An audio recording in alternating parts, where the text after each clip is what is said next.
Welcome back नाज़रीन। ख़बरनी update और सिलसिलो जारी है। ख़बर शामिल कंदा हूँ तो मटियारी ज़िले अंदर SM बचाव बंद, बाहुदेरो बंद, कल्याण बंद ऐं ॿियनि जायुनि ते पाणी बचाव बंद सां टकराइजी वियो आहे। कचे मां लॾ पढ़ाइण करे ईंदड़ इलाइक़े वासी खुले आसमान हेठि बेयारो मददगार बीठल आहिनि। उन हवाले सां असां सां वीडियो लिंक ते मौजूदु आहे धरती TV मटियारी जो रिपोर्टर फरहान शेख।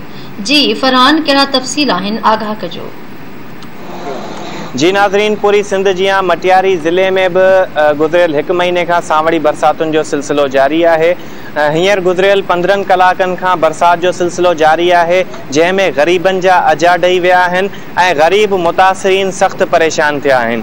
ऐं इहो बि मांखे ॿुधायां त फ़सलुनि खे तमामु घणो नुक़सानु पहुतो आहे, जंहिं करे जेको हारी तबिको आहे तमामु घणो मुतासिर थियो आहे ऐं परेशान थियो आहे। इहो बि मांखे ॿुधाईंदो हलां त ज़िले इंतिज़ामिया या जेके लाॻापियल खाता आहिनि उन्हनि तरफ़ां जेको आहे ग़रीबनि जी या मिसकीननि जी का बि वाहर न लधी वई आहे। मुतासिरीन जेके आहिनि बंद वटि जेको आहे बेयारो मददगार खुलियल आसमान हेठां वेठल आहिनि, पर ज़िले इंतिज़ामिया उन्हनि जी का बि वाहर न लधी आहे, जंहिंजे करे कंहिं वॾे नुक़सान जो ख़दशो आहे। जी